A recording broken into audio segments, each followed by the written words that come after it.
Hello and welcome in our YouTube channel Metallurgical Facts. So guys, we are doing metallurgical engineering question practice for HL Management Training Exam 2021, which is currently being on hold.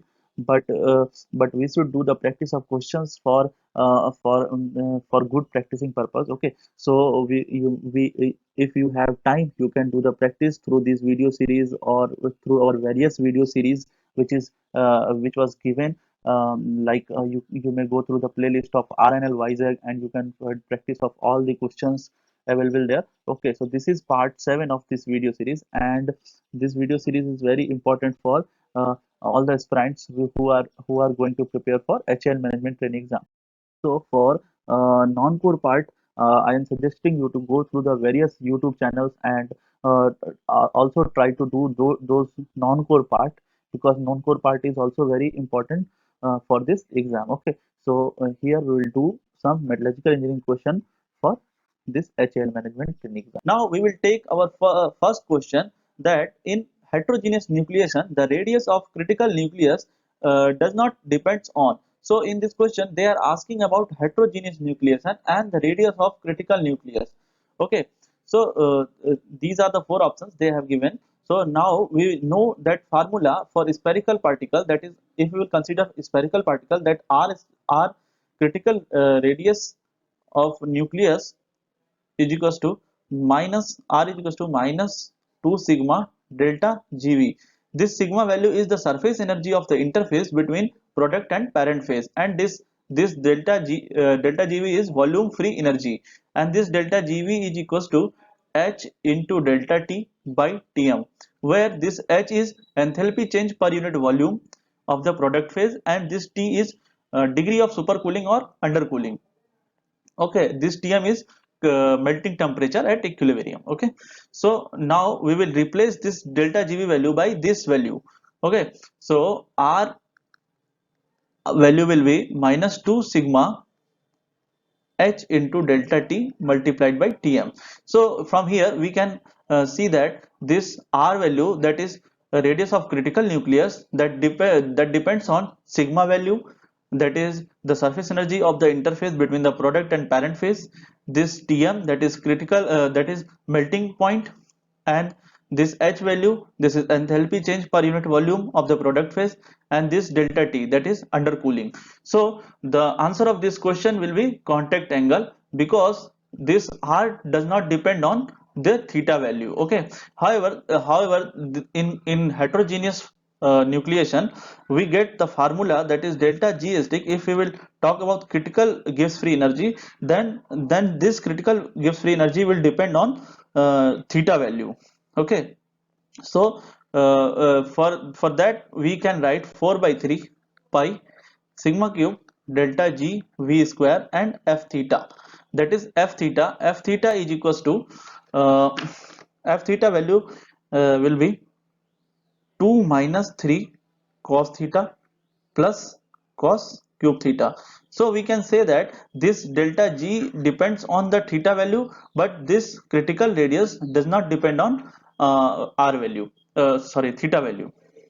Okay, so answer of this question will be contact angle. SLA steels are used in bridges due to their so they have given four options: strength and corrosion resistance, hardness and creep resistance, strength and creep resistance, ductility and creep resistance. Okay, so these are the four options given for this reason. Okay, so what is HSLA? HSLA is very important grade of steel, and this steel is basically named as high strength. As the name suggests, this is HSLA is abbreviated form. So high strength low alloy steel is known as HSLA. Okay, so this steel is basically high strength and low alloy steel. As name suggests, we need not to do the alloying, much alloying, but we will get the high strength. Okay, and these steels are also known as micro alloyed steels. So these steels are very important for application point of view. Okay, and what we alloy in these micro steels. So sometimes we alloy NB, titanium, niobium, titanium, and vanadium. So that's why this is known as micro alloyed steels. And this steel HSLA is also known as low carbon manganese manganese steels. Okay, so these low carbon manganese steels are sometimes alloyed with this NVTI vanadium. So this is known as HSLA, that is high strength low alloy steel. These are strong carbide and strong nitride formers. Okay, so as the name suggests, these steels, HSLA steels, have a high strength. So so from the common sense basis, we can assume that the strength, the option which contains strength may be correct. Okay, so A and C may be correct. So B and D is incorrect, because there is no role of hardness and ductility in this case.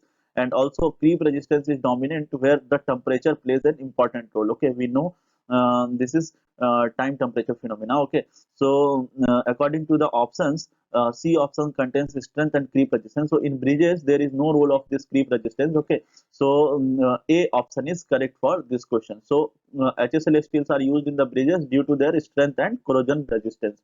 So this A part is correct for this question. So the other type of question they may ask in exam, that is, the two samples of A and B of a brittle material have crack length in a ratio. So they will give the ratio of crack length, or they will give the ratio of sigma value, that is fracture strength, and they can ask the crack length ratio, or vice versa. Okay, so so we know the formula, that is sigma f is equals to under root of 2e gamma by pi c. Okay, and in this question they have given the data, the samples that have the two samples, that is A and B of a brittle material, have crack length in the ratio, that is Ca by Cb. They have given, that is 3 by 1. The ratio of tensile distance we have to measure, and assuming that every value is same for every other value, that is same for the this question. Okay, so that is E value is E1 is equals to E2 is equals to E, that is constant. This gamma 1 is equals to gamma 2 is equals to gamma, this is also constant. So we can find the ratio, that is sigma f is directly proportional to 1 by root c. So we'll find like that, sigma f1 uh, by sigma f2 will be equals to c2 by c1. Okay, so this sigma f1 by sigma f2 we can find like that, under root of c2 by c1 means, here we can write like that, cb by ca. Okay, that cb by ca means 1 by 3. So we'll find sigma f by sigma f2 by 1 by root 3. So from here we can see this sigma f1 to sigma f2 will be 1 is to root 3. So the correct option for this question is C part. So in this type of question they will simply give the ratio between two crack lengths. Okay, and they will ask about the fracture strength, or they can do the reverse of that, they can give the ratio of sigma fracture strength, and they can ask the ratio of crack lengths also. So we have to be careful for while choosing the material A and B, which one is first material, which one is second material, because if we will not do that, we will do the mistake here while applying the formula for ratio, while applying for formula in ratios, for finding ratios. Okay, so the correct answer for this question is C part, that is 1 to root 3. So the next question is, beach marks are commonly observed on the fractured surface of metal after. So they have given four options, that is creep test, fatigue test, impact test, and compression test. Okay, so this beach marks is something related to which of the following test they are asking. Okay, so this is very unique type of fractured surface which is happened during the fatigue test. Okay, so fatigue, this fatigue is basically the failure occurring under the dynamic loading. Okay, so this fatigue test is fatigue is basically dynamic loading, you can say the cyclic loading.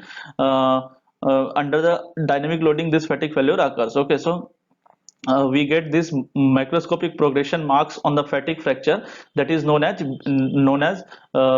beach marks. Okay, so this is microscopic progression of that fatigue fracture, or this may also find into the stress corrosion cracking. Okay, So if they will give the option in stress corrosion cracking and fatigue test, so you have to choose both in MSQ type of questions. But here they have only given that fatigue test, so that's why this B part is correct. Correct answer for this question. Okay, so B is correct.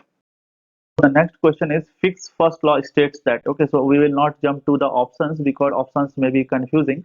Okay, so we will see what is the Fick's first law. So Fick's first law may be represented by this like this: dn by dt is equals to minus dA by dc by dx. Okay, so here we can represent this dn by dt by j. Okay, so this j is equals to minus d, and that is per unit area. That's why d dc by dx. Okay, so this dc by dx is basically concentration gradient. Okay, so this is the Fick's first law, and this J is flux, and that is atomic flux, and this D is diffusion coefficient or diffusion constant value. Okay, so you can see that this J is directly proportional to this dc by dx. And what is this dc by dx? Dc by dx is concentration gradient. Okay, so from here we can say that the Fick's first law states that this atomic flux is directly proportional to this concentration gradient, that is dc by dx. Okay, so A option is correct for this question. Okay, so this is simple question. This is Fick's first law. I am writing here. This is Fick's first law. There are two laws of Fick's, that is Fick's first law and Fick's second law. Okay, so this is the modified way of writing this Fick's first law, because we can represent this dn by dt by A by this J, that is atomic flux. Okay, so correct answer for this question is A part. Okay, thank you guys for your attention. Hope you have understood something new in this video, and you have understood the concepts I told you in this video. We will come with some more videos in this video series. Try to do the practice of metallurgical questions with this practice series, and try to share these videos with your friends so that they may also practice the questions for the HAL management training exam. Thank you.